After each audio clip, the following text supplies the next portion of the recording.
Let's move on to talk about Logan Cooley, who we've talked about plenty this summer, but we just can't seem to talk about him enough because, I mean, I'll speak for myself. I haven't been this excited about a Coyotes player or / prospect maybe ever. It was the preseason, but he had a phenomenal preseason, showed what he has. We'll see how he performs when the regular season begins. Maybe he'll score a goal in his first game. We'll see. Maybe not just a secondary assist. Oops, sorry. Do you think he'll be on ESPN a lot? Oh, can you say that? Can you say that? Secondary assist? But I know we're all really excited about Logan Cooley. And you wrote about this, Craig, because Logan Cooley literally said to you, like, I want to win the Calder. I want to make an impact on this team. And Coach Andre Tourigny said, our job this season is to manage his expectations. Right. Andre said, I have zero expectations for him. My job is to manage his expectations. Yes. But yeah, good luck with that. The three of us don't have zero expectations. We have expectations, but what are the realistic expectations for Logan Cooley this season? I'm curious what Coach Petey would say on this one. This is interesting to me because when I watch Connor Bedard, and I've watched him closely because we all have to watch him closely because he's on national TV every day. On which network? All of them, by the way. NHL Network, TNT, and ESPN, all in the first week. So here's the deal. Connor Bedard, to me, it may be a fantastic hockey player in the future. He's 18 years old, and he looks every day of 18. Logan Cooley has that extra year. He's got an extra year of maturity. He played in college where the focus is on nutrition and exercise and working out and getting stronger. Playing against older players. He was in a Big Ten facility with the University of Minnesota, working in their football program gym, getting good bigger. Facilities in Minnesota. Phenomenal facilities in the Big Ten. So I think he's physically more mature than a Connor Bedard. So let's put it to start. What he did during preseason, his ability to go, wow, like this kid is special. I will say this, and I won't hold this person to this. I talked to someone in the organization last week, and they said, and this is someone that has been around the organization since Winnipeg, this is the best player this franchise has ever had.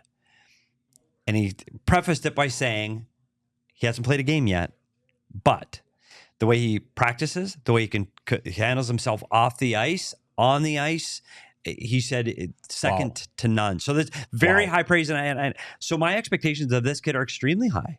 But what I like that the franchise did differently than what you're seeing with Connor Bedard is Logan Cooley is the number 2 center. He didn't play on the power play in training camp at all. Yep. Connor Bedard's expectations are in Chicago are through the roof. Like the expectations on Bedard on that franchise, first guy over the boards on the power play, first line center, been handed everything. Granted, he's the first overall pick. Cooley's got to earn it. Cooley, one, is going to protect him. So, hey, your second line, you're not getting all these minutes. That's Keller's going to get these minutes. So I think that bodes well for him to be able to go, oh, okay, it's not all on me. It's not the pressure that I have that the Bedard's going to have. So I think that's going to allow him to develop more quickly. I think he's going to have an unbelievable season. And this team quietly is going to have a guy that for the first time that the league has to take notice of. Yes. And Keller's an all-star. He started the ball rolling. Cooley is going to be the first guy in this franchise in a very long time that's going to get people around North America going, oh my God, did you see what Cooley did this week? Yeah. And he did it in his very first preseason game on the global stage, by the way, in Australia. Literally. Just maybe the best goal we see all season. I hope he gets through game 1 against the New Jersey Devils, getting on the score sheet like Bedard did, because the comparisons are going to start early. Yeah. I would like to see him be more dynamic in that game. He is going to have more physical edge than what you see from Bedard. Cooley plays with an edge. He does. Yeah.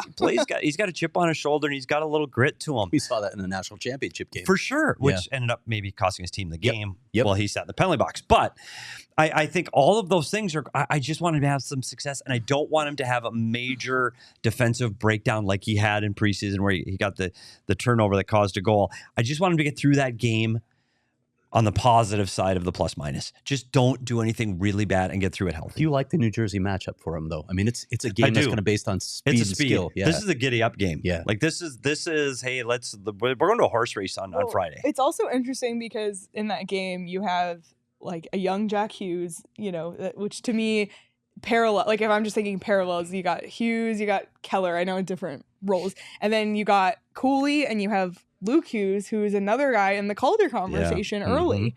So I just think it's interesting as far as storylines and youth. And I think New Jersey is what Arizona hopes to be in a couple of years. Yeah, I think they're 2 years behind that Jersey. story last year. Yeah. I think they're 2 years behind Jersey. And it's funny you talk about that Luke Hughes in the Calder conversation. I think right now nationally, you're getting Devin Levi, Bedard, and Luke Hughes. And I think they're starting to be aware of Cooley. But I think by Christmas time, people are going to go, oh my goodness, this Cooley kid.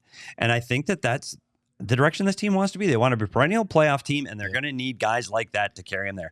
It's unfortunate the ping pong balls didn't fall differently, because if we were talking Bedard Cooley, or even Fantilli Cooley, right? Yeah. Fantilli Cooley, Then you're I keep forgetting Fantilli because he's in Columbus. You're set at the center. We just forget about Columbus. Happens. Sorry, Columbus. Yeah. Thoughts on Cooley? I think Petey kind of broke it down well. I think he did. Yeah. So let's move to predictions for Cooley. Goals, assists, points. Oh boy. Rookie year. You know I love this stuff. I know you do. Oy. What's the rookie point record for the Coyotes? Well, for the franchise, it's not fair because I have Teemu Solani with the rookie record 76. For the Coyotes. It's not fair. Coyotes is Keller. Yeah. And I don't recall what it was. 22 points. 22 goals. Oh, you're talking goals? Yeah, it's Clayton Keller's rookie season, but yeah. Does he? I don't know. Does he have the rookie goal scoring record too? I'm trying to remember. Does Cooley? It's 65 points. Yep. And that's Keller. 23 goals, 42 23. assists. Yeah. Does he get 20 goals this season? Yes, he gets 20 goals this season. How many assists does he have? Yes. That's Yes, I think Logan Cooley gets 20 goals in his rookie season. Yes. I'll say 21 goals. 21 goals. How many assists does he get? That's Well, he's a kid can distribute the puck extremely well. he's a He's playmaker. got a lot of that Michelli in him, where he can make plays that you hope he wouldn't make, but they always end up to work out. The other thing he's going to do, if he stays with Kerfoot and Zucker for a while, those two experienced players getting to the blue paint are going to score. Mm-hmm. God, I know. Can he get 50? 50 points or 50 assists? 50 assists. Can he get 70 points? You're talking 70 points. I Can he don't get think 70 so. points as I a don't rookie? think so. I think eventually. I don't think this year. But Clayton Keller did it. Clayton Keller did it. Clayton Keller did it on a team that was not quite as poised to put up the offense that this team is. Yeah. Keller came in at a time when this team wasn't scoring and became the guy quickly. Cooley, in his development, Cooley head to head with where Keller stepped in, Cooley is better. Yeah, I agree with that. And so let's tease it. Let's do it. I'll go 68 points. Breaks the franchise rookie record. I'm gonna say 70 points. There you go. I'm gonna do it. I'm going to say 66 just because of the Pittsburgh and Mario Lemieux 66. I like it. connection. But we're all saying that with the expectations now are extremely high for this kid here. Yeah. We're all saying he's going to set a record for a franchise rookie. Why not? You know what's Scoring. great though? They don't care what we think. No, they don't. No.